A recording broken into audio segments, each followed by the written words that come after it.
There's a Fidelity study nobody can quite find a copy of, but everyone in finance has heard about it. The story goes like this. Fidelity pulled the data on their best performing accounts over a decade. They wanted to know what the winners were doing. The winners weren't the day traders. They weren't the spreadsheet guys. They weren't the guys who read every earnings report.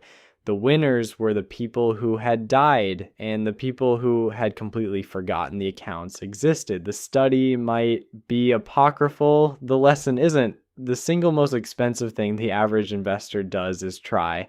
My name is Nick, and on this channel, we break down the math behind the money decisions nobody's actually doing right. Meet Sarah. She's 32, makes $78,000 a year. Last Tuesday at 11 p.m., she Googled how to build wealth and closed the tab feeling worse than when she opened it. By the end of this video, Sarah is going to be a millionaire, and she's gonna do it by working less on her money, not more. Today, I'm walking you through 10 lazy money habits that quietly build wealth. Almost nobody is using them. Habit 1, auto-escalate your 401k. Let's start with the toggle hiding in plain sight.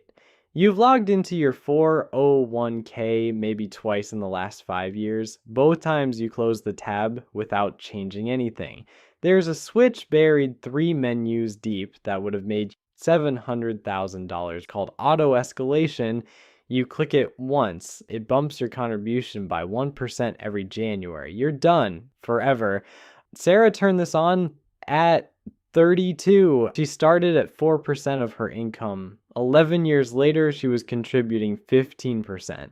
She never made a single deliberate decision to increase her savings.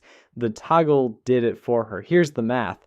A 32-year-old earning $70,000 who contributes 4% to her 401k and never touches it again retires with about $306,000.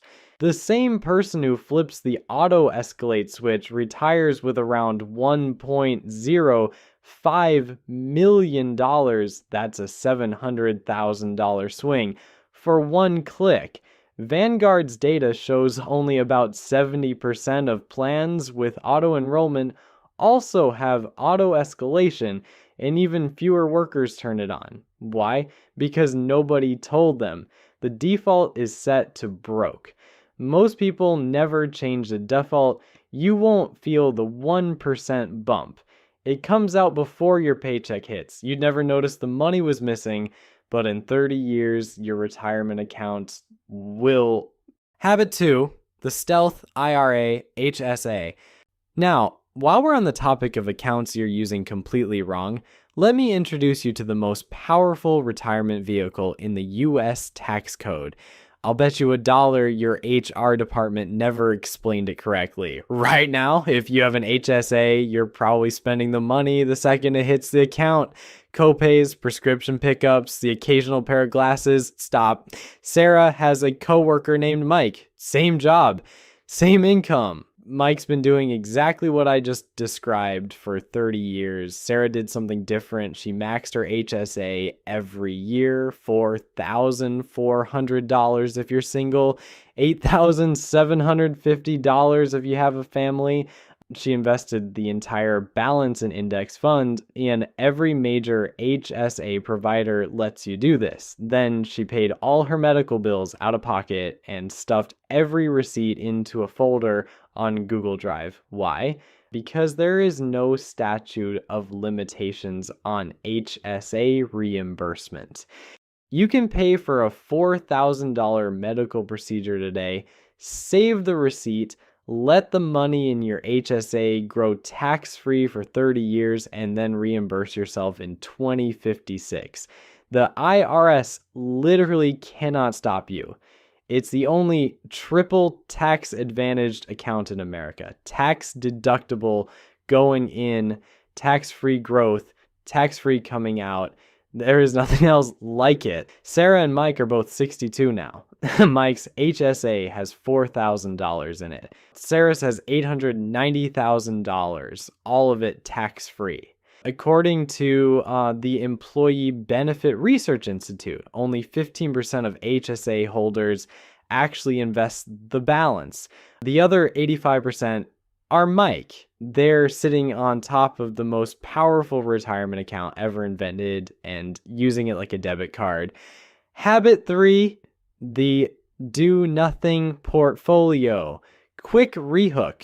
The next one sounds insulting at first. Stay with me. Here's the strategy. You buy one fund, a target date retirement fund, or a total market index fund, or a simple 3-fund portfolio. You set up automatic contributions, and then you do not log into the account again. For 30 years, that's it. That's the strategy. It beats almost everyone. There's a study called the Dalbar Quantitative Analysis of Investor Behavior, runs every year. In 2024, the S&P 500 returned 25%, one of its best years ever. The average equity fund investor earned 16.5%. They underperformed the market they were literally invested in by 8.5 percentage points in a single year. How? Because they panicked. They sold during dips. They jumped in late. They chased fads. They switched funds. They tinkered. The market did all the work. Humans got in the way. Over the last 20 years, the average investor underperformed the S&P 500 by 1.1 percentage points every year. Doesn't sound like much. Compounded over a career, it's the difference between $1 million and $1.22 million. 22% of your retirement evaporated just because you couldn't stop touching the thing. Sarah's plan is one fund. She set it up at 32. She has not logged in since. She tells me she sometimes can't remember her password. The lazy portfolio isn't a compromise. It's not good enough. It's mathematically the optimal strategy for 99% of human beings because it removes the only variable that consistently destroys returns, you. Habit 4, asset location. If you've heard of asset allocation, congratulations. You've absorbed about 20 years of personal finance content. There's a cousin of that idea almost nobody talks about. It's called asset location. Asset allocation is what you own: stocks, bonds, real estate. Asset location is which account you keep them in. Turns out this matters a lot. Here's the rule: tax inefficient stuff, bonds, REITs, anything that spits out a lot of interest or dividends, goes inside your 401k or traditional IRA. Sheltered from taxes, tax-efficient stuff, broad index funds, ETFs that barely pay dividends, goes in your Roth IRA where it grows tax-free forever, and your taxable brokerage where dividends and gains get the lower 15% rate. That's the strategy. Make the decision once, never touch it again. Vanguard ran the numbers. On a $1 million portfolio over 30 years, optimal asset location saves you around $74,000 in taxes you'd otherwise hand the federal government. The Vanguard Advisors Alpha Framework says it's worth up to 3/4 of a percentage point a year. That's the kind of thing financial advisors charge 1% a year to do for you. Most people hold mirror image portfolios, same 70-30 mix in every account, because nobody told them the IRS taxes the same dollar differently depending on which drawer it's sitting in. Real example, that high yield bond fund spitting out 5% interest in your taxable account. You're handing the IRS 22% of that yield every April. Same fund inside your 401k, zero. Same dollars, same fund, different drawer. You'll spend an hour on this. Then you're done. The IRS code does the rest. Habit 5, T-bill auto roll. Halfway check-in. Everything we've covered has been about investing lazily. Let's talk about saving lazily, because there is a generational scam happening in American banking, and most people don't know they're the victim. You probably have an emergency fund sitting at Chase or Bank of America right now earning 0 0.01%. It's been there for years. Every month, your bank makes more on your money than you do. The FDIC's national average savings rate is 0.38%. The US government is currently paying about 3.7% on a 26-week Treasury bill. Same risk profile on 10 times the yield. Here's how Sarah handles it. She opened a free account at treasurydirect.gov, bought a 26-week T-bill, checked one box that said auto reinvest. Every 6 months, the government takes the money, rolls it into a new bill, pays her the next round of interest forever without her input. On $50,000 in emergency cash, the difference between Bank of America's 0.40% and a T-bill at 3.7% is $1,650 a year for zero work.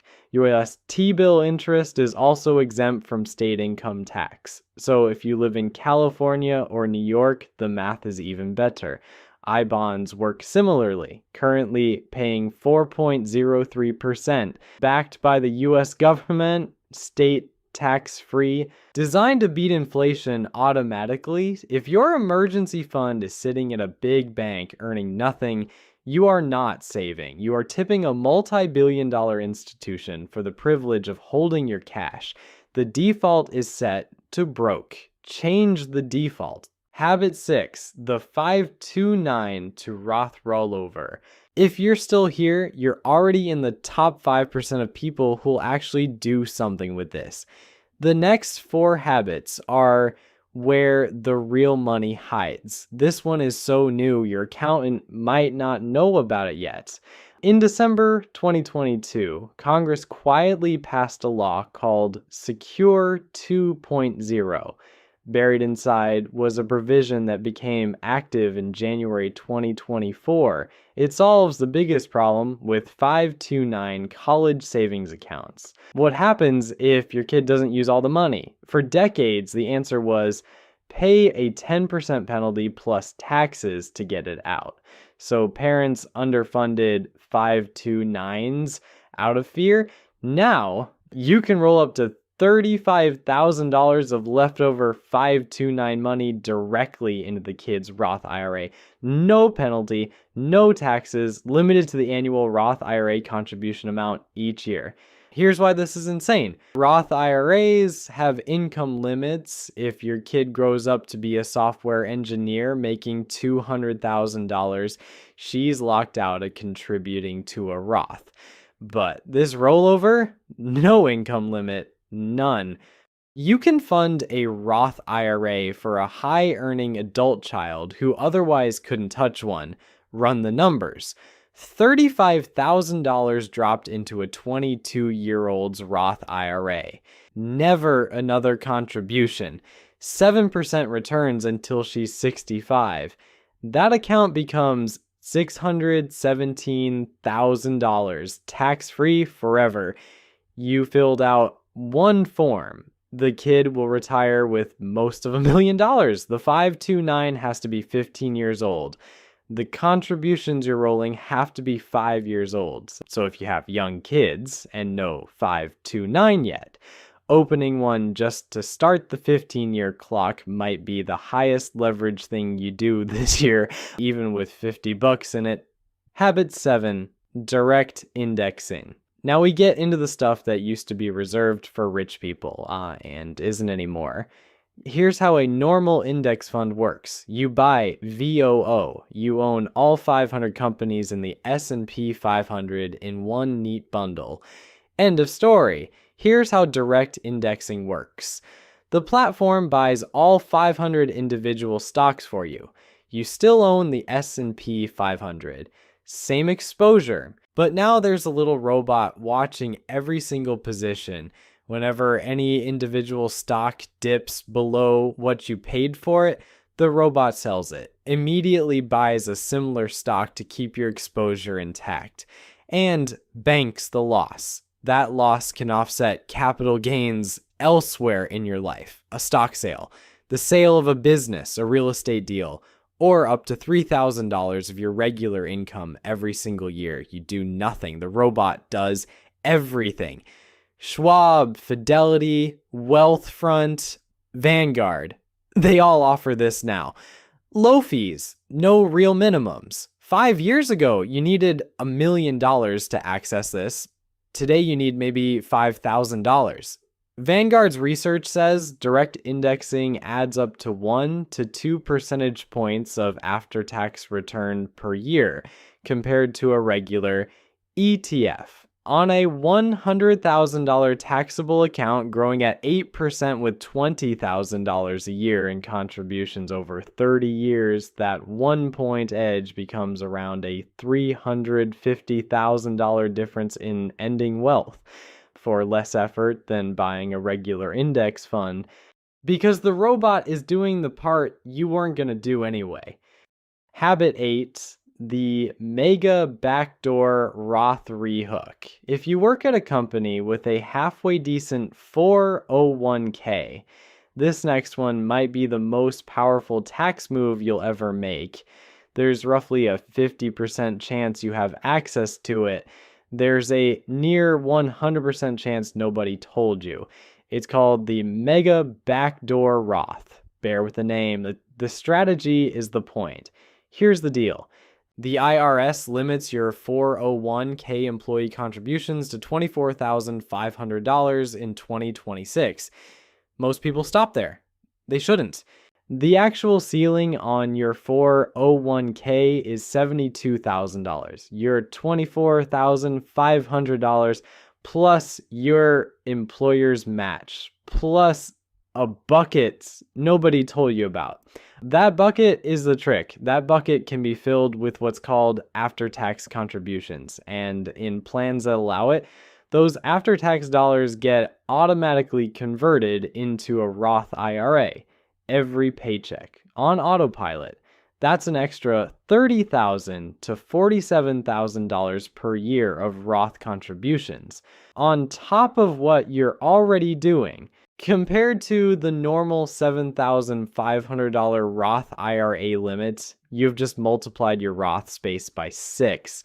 Max this for 20 years at 8% returns, you build an extra $1.8 million of completely tax-free retirement money. None of it ever taxed again. Ever. Microsoft, Google, Meta, Amazon, Apple, Nvidia, they all offer it.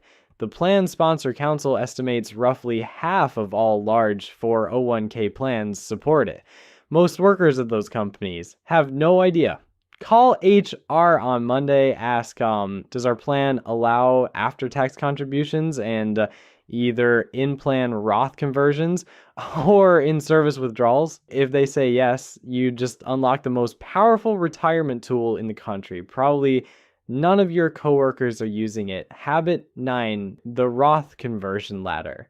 This next one only matters if your income drops in any given year. Could be retirement, could be a sabbatical, could be a layoff, could be parental leave, could be the year between jobs, could be a year you decide to take 3 months off and travel. Whenever your income drops, the IRS offers you a quiet little gift. Almost nobody picks it up. It's called a Roth conversion ladder. In any low-income year, you convert a chunk of your traditional 401k or IRA into a Roth IRA. You pay tax at your now temporarily low rate, maybe 12%. Maybe 0% if you're between jobs. Then, after a 5-year wait, that converted money becomes withdrawable, tax-free, penalty-free at any age. Real example. A married couple in the 24% bracket retires at 63 with $2 million in a traditional IRA. They convert $94,000 a year, the top of the 12% bracket, for 10 years. They pay 12% on conversions instead of the 22 to 24% they would have paid on required minimum distributions later. Lifetime tax savings, $160,000 to $200,000. The form takes 5 minutes at Vanguard or Fidelity once a year. That's the strategy. The reason most Americans don't know about this is that mainstream financial advice assumes you'll work full-time at the same income from 22 to 65 and then retire. Real life doesn't look like that. Layoffs happen, kids happen, burnout happens. Every single one of those is a tax-saving opportunity if you know how to use it. Habit 10, TOD/POD beneficiary designations. Last one. I promise this is the easiest item on the entire list. You can do it tonight in pajamas in about 30 minutes. It will save your family somewhere between $30,000 and $130,000. Right now, your accounts probably list a beneficiary you set up a decade ago and haven't looked at since. There's a real chance it's an ex or a dead grandparent or nobody at all. Here's the thing, nobody tells you about probate. When you die, if your assets aren't structured correctly, your family doesn't get the money right away. The court does. For a long time, the American Bar Association estimates probate takes 16 months on average. It consumes 3 to 8% of the estate in legal and court fees. On a $1 million estate, that's $30,000 to $80,000 going to attorneys instead of your kids. In California, the statutory probate fee on a $1 million estate is around $46,000. Now here's the fix. Every brokerage account, every bank account, every retirement account, and in 30 states, your house too. They can all have what's called a transfer on death or payable on death designation. You log in. You add the names, you log out. 5 minutes per account. When you die, those accounts skip probate entirely. The money goes directly to the people you named. 2-week payout, 0 court fees, 0 attorney fees, completely private. 2/3 of American adults don't have a will. The number who have updated their TOD designations across every account is even smaller. This is the only item on this list that requires 0 investing knowledge, 0 math, and 0 risk. It might be the highest impact 30 minutes of your financial life. For the people you love, let's zoom out for a second. If you walk away remembering one thing, let it be this. The wealthiest Americans aren't the smartest. They're not the most disciplined. They're not even the highest earners. They're the most automated. Every strategy we covered today shares one trait. Once it's set up, it runs without you. No willpower, no spreadsheets, no Sunday night portfolio rebalancing, no financial podcasts, no anxiety. That's the part that messes with people's heads because we've been sold a story that wealth requires effort, sophistication, constant attention. The data says the opposite. The data says wealth requires you to stop touching things. Dalbar, Barber, and Odeon, Vanguard, they all agree. The single most expensive thing the average investor does is trying. Remember Sarah? She's 62 now. She didn't outsmart anyone. She didn't read more books than you. She didn't have a higher income or a smarter advisor. She just turned on a few toggles in her 30s and went back to her actual life. That's the whole game. So here's your homework. Pick one, just one. Don't try to do all 10 this weekend. That's not lazy. That's a different flavor of busy. Open a tab. Pick the easiest one for your situation, probably auto escalation or TOD designations. Spend 30 minutes setting it up tonight. Then close the tab, walk away, go watch TV, go on a walk, do anything other than check your accounts. The default is set to broke. Change the default. The money will figure itself out from there.